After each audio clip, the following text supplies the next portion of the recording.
بسم اللہ الرحمن الرحیم۔ السلام علیکم۔ سیرت نبی صلی اللہ علیہ وآلہ وسلم کی نئی ویڈیو کے ساتھ حاضر ہیں۔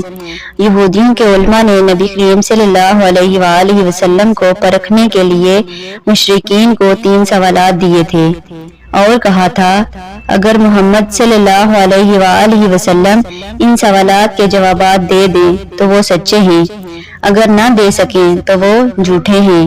ان سوالات میں پہلے سوال کا جواب ہم نے گزشتہ ویڈیو میں دیا تھا۔ اب بڑھتے ہیں مشرکین کے دوسرے سوال کی طرف، یعنی ذوالقرنین کون تھے؟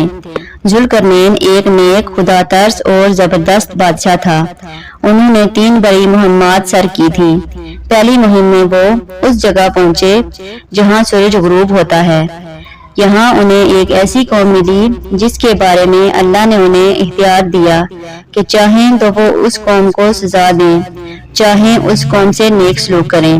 ذوالقرنین نے کہا جو شخص ظالم ہے ہم اسے سزا دیں گے اور مرنے کے بعد اللہ تعالیٰ بھی اسے سزا دیں گے، البتہ مومن بندوں کو نیک بدلہ ملے گا۔ دوسری مہم میں وہ اس مقام پر پہنچے جہاں سے سورج طلوع ہوتا ہے۔ وہاں ان کو ایسے لوگ ملے جن کے مکانات پر چھت نہیں تھی۔ تیسری مہم میں 2 گھاٹیوں کے درمیان پہنچے۔ یہاں کے لوگ ان کی بات نہیں سمجھتے تھے۔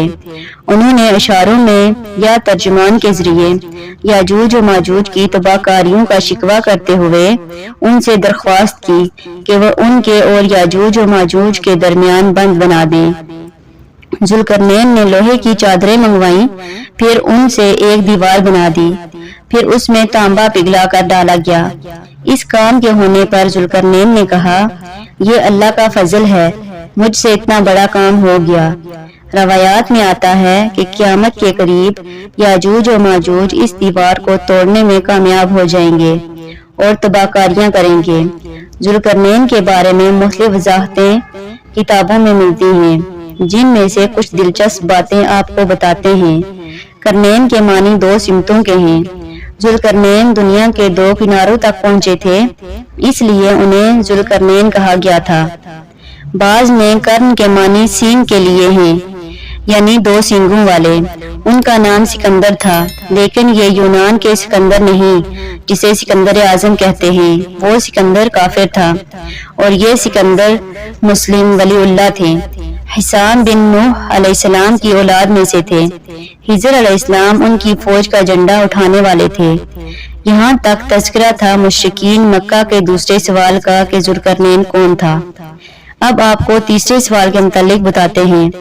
روح کے بارے میں اللہ تعالیٰ نے ارشاد فرمایا یہ لوگ آپ سے روح کے بارے میں پوچھتے ہیں، فرما دیجئے کہ روح میرے رب کے حکم سے قائم ہے۔ روح کی حقیقت اس کے علم میں ہے، اس کے سوا اس کے بارے میں کوئی نہیں جانتا۔ روح کے بارے میں یہودیوں کی کتابوں میں بھی یہی بات درج تھی کہ روح اللہ کے حکم سے قائم ہے، اس کا علم اللہ ہی کے پاس ہے اور اس نے اپنے سوا کسی کو اس کا علم نہیں دیا۔ یہودیوں نے مشرکوں سے پہلے ہی کہہ دیا تھا کہ اگر انہوں نے روح کے متعلق کچھ بتایا تو سمجھ لینا وہ نبی نہیں ہیں، اگر صرف یہ کہہ دیا کہ روح اللہ کے حکم سے قائم ہے تو سمجھ لینا یہ سچے نبی ہیں اور اللہ تعالیٰ کے حکم سے ہیں۔ آپ نے بالکل یہی جواب ارشاد فرمایا۔ آپ نے ان 3 سوالات کے جوابات ملاحظہ کیے جو کہ یہود نے مشرکین کو نبی کریم صلی اللہ علیہ وآلہ وسلم کی آزمائش کے لیے دیے تھے، اور آپ صلی اللہ علیہ وآلہ وسلم کو اللہ تعالیٰ نے جوابات وحی کے ذریعے بتلا دیے۔ یوں مشرکین کے منہ بند ہو گئے۔ اسی طرح روزانہ معلوماتی اسلامی ویڈیوز دیکھنے کے لیے چینل کو سبسکرائب کریں تاکہ ہر آنے والی ویڈیو کا نوٹیفیکیشن سب سے پہلے آپ کو مل سکے۔ اگلی ویڈیو تک اجازت دیں۔ اللہ حافظ۔